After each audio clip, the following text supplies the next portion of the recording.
Hi everyone, it's Ayana here, and welcome to the Poetry Center.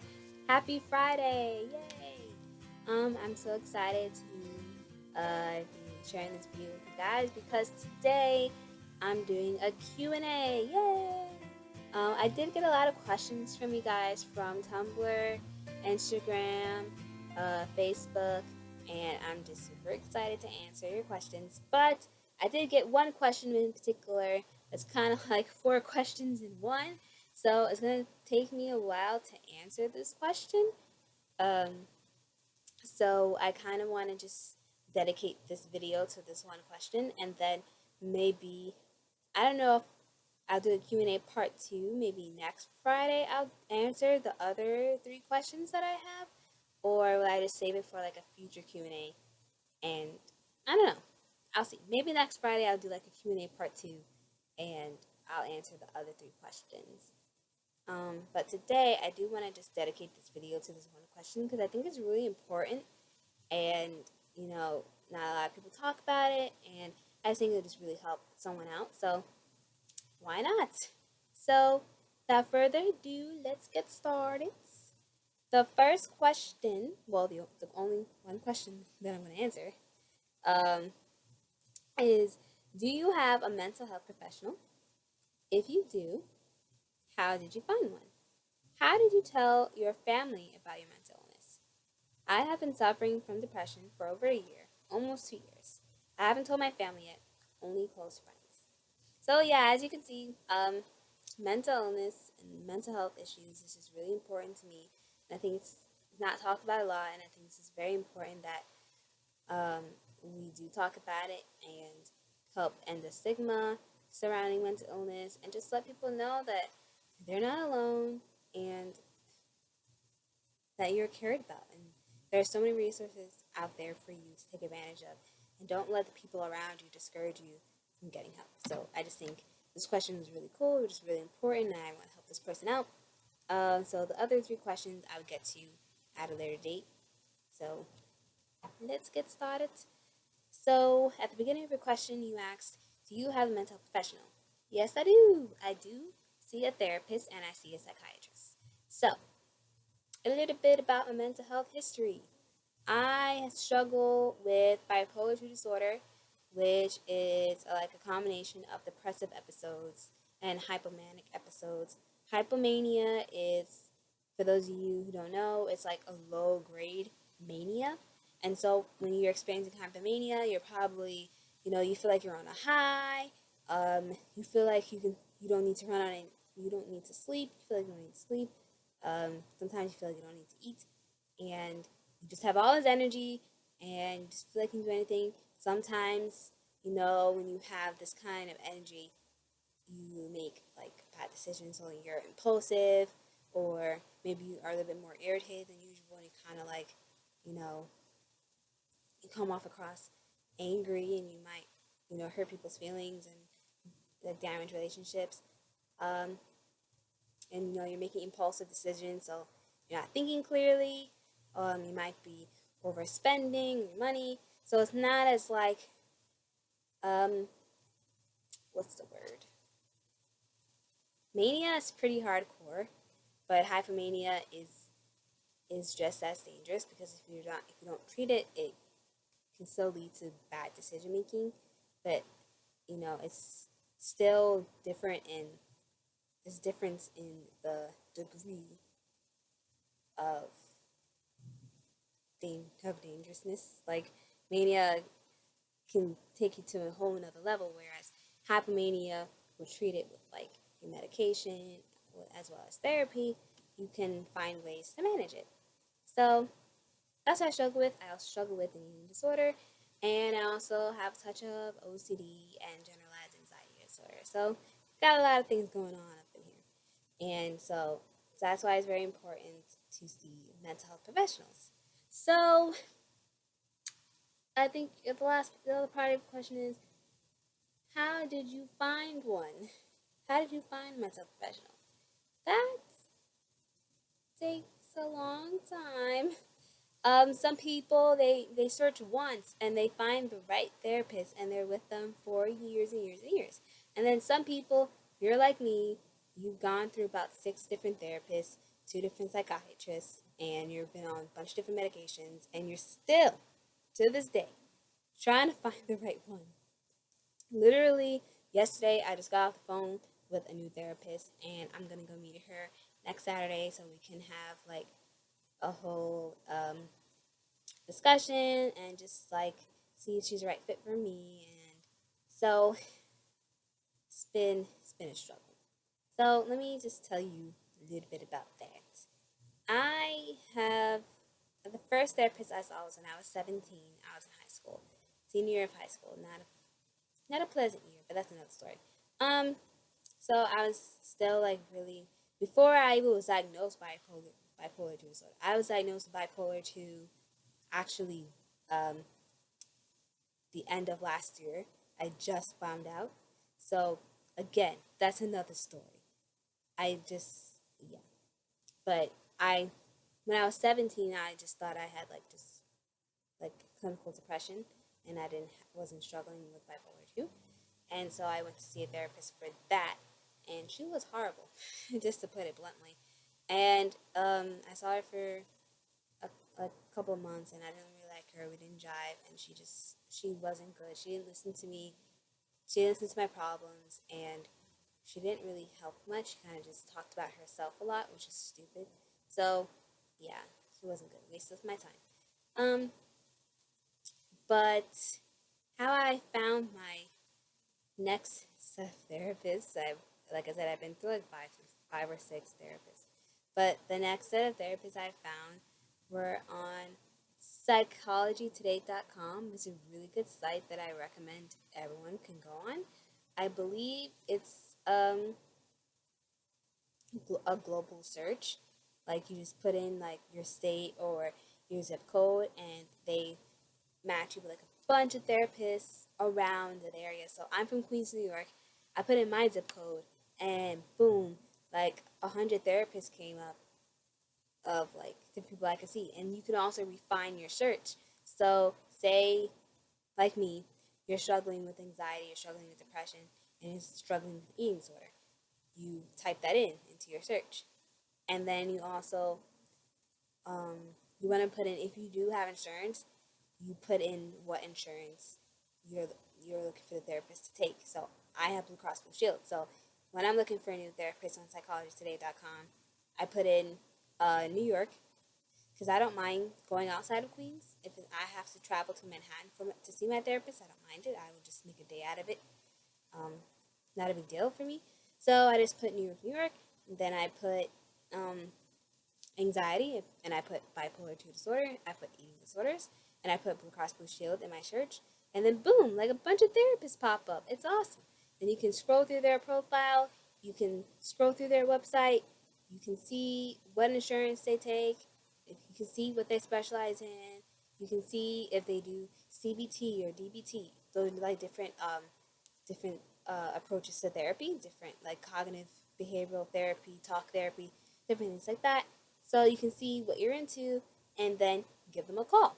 So yeah, it's a pretty cool website. I recommend it, and it's a really quick and easy way to find therapists that you may or may like.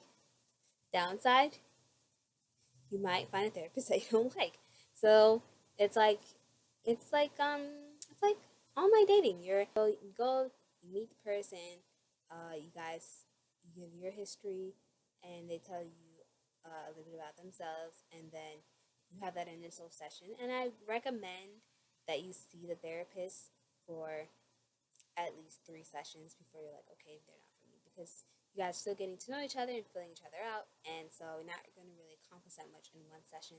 So you might want to stick around for at least 3 sessions to see if you like the therapist, and then that could be your therapist. I don't know. So give it a shot. Psychologytoday.com. I'll link it down below, and hopefully it works out. Also, another website that I did not consider that would be a really cool way to meet therapists and like recovery groups is meetup.com. That is a pretty cool website. So, if you're someone who's looking for like recovery groups, like eating disorder groups, depression recovery groups, or like body image positive groups or anxiety recovery groups. There's a bunch of different things on meetup.com where you can see these people for free. So that's cool. Free. Again, it's awesome. You can, these groups are mostly ran by mental health professionals who are deciding to offer up their services for about 45 minutes for free. And it's pretty cool. Um, I actually found a really cool eating disorder recovery group on meetup.com, and it was very beneficial. And I went to the group, and it was for free. And then actually, that therapist became my personal therapist that I will see on a one-to-one basis, and it worked out, and it was great. So then I'm gonna get into another thing. So while meetup.com is awesome, check it out. I recommend it for people if you're looking for like recovery groups. That's a good place to start. But what happened with this particular therapist that I was seeing, she really, really helped me and she was amazing. But she was out of network. What does out of network mean? Out of network is when you have to pay out of pocket. They don't accept insurance. And that was a pretty huge burden on me because I was paying out of pocket and it was just a lot of money. She was cool because she worked on a sliding scale, meaning that she like waived the price for me some days on some sessions, and then also she lowered the price for me, which was cool, but it was still a lot of money, and to see her every week, and it just became more of a burden than an assist like a tool. So stopped seeing her. So right now I'm actually looking for a new therapist that specializes in bipolar 2 and eating disorders, but still takes Blue Cross Blue Shield. That would be great. So yeah, so but again, you do have that option if you are someone who's willing to pay out of pocket and can afford their therapist out of network. You can check out of network therapists. And again, psychologytoday.com is a great place to start, or meetup.com is also pretty cool too. Um, Another way to meet or find new therapists is on your college campus. If you are an active student right now and currently enrolled in college, your campus most likely has mental health center where you can go and seek out a therapist. And again, those services are free. So check that out. It's pretty awesome. If you're in high school or even middle school, I believe you can see your counselor. And they're a pretty cool resource to have. And again, it's still confidential. Unless everything is confidential, like therapy and even seeing a counselor in school is confidential. But if you say things like, I might hurt myself or I might, do something tonight, if you say things like that, they are obligated to like call the police or notify your parents or like um, the emergency room. So you have to be careful about that. But other than that, it is confidential. And I implore you, if you are on a college campus or if you're in high school or middle school, check out your counselor and see if you think that's someone you might maybe want to talk to. Or if you're in college, check out your mental health center because you can see your therapist for free.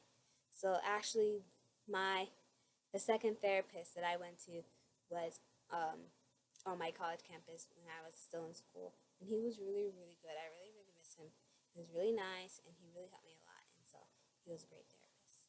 So yeah, so I kind of like dabbled in all of them. Like I've been on Meetup.com, I've been on PsychologyToday.com, I've seen out-of-network therapists, and I've seen in-network therapists, meaning they take your insurance, and I experienced it all, and it's been a crazy ride, but I'm still, I'm grateful for all the people that I've seen, but I'm still trying to find the right one for me, and that's okay.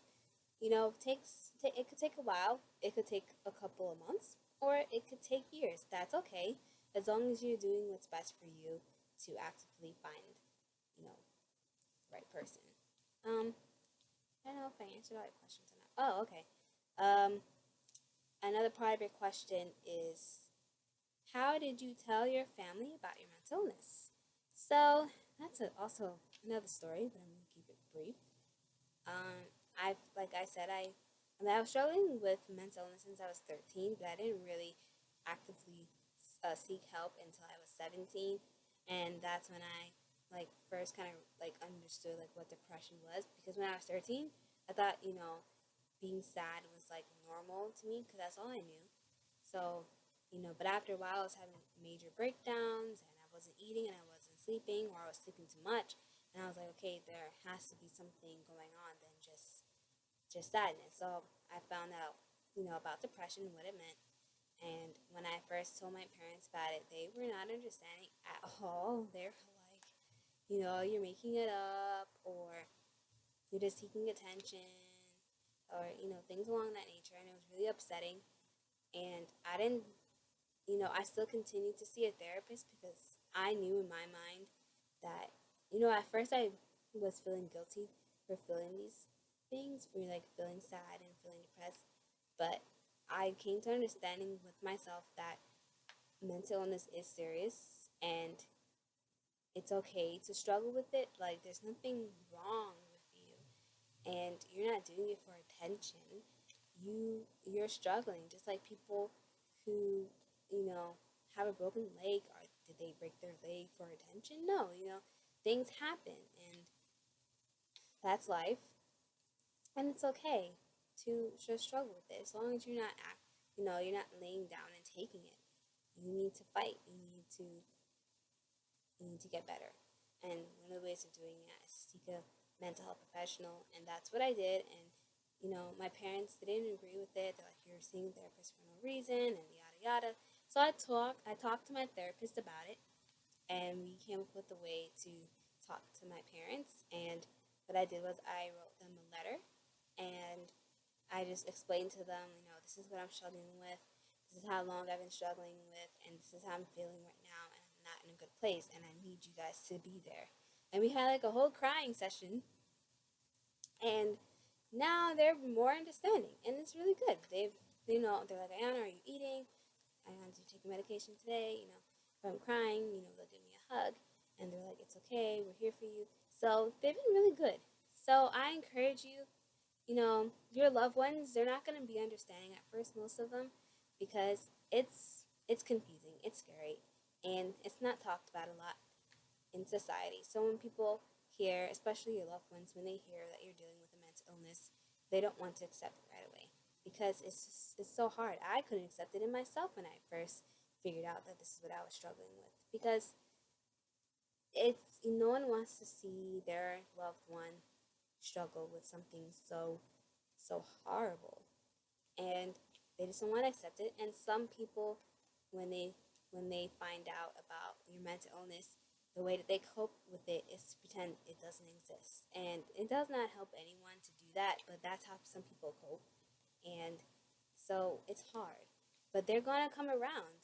You just have to keep pushing, and just know, don't take it personally that, I mean, as easier said than done, but just try to understand that your parents or your loved ones, they still love you for who you are.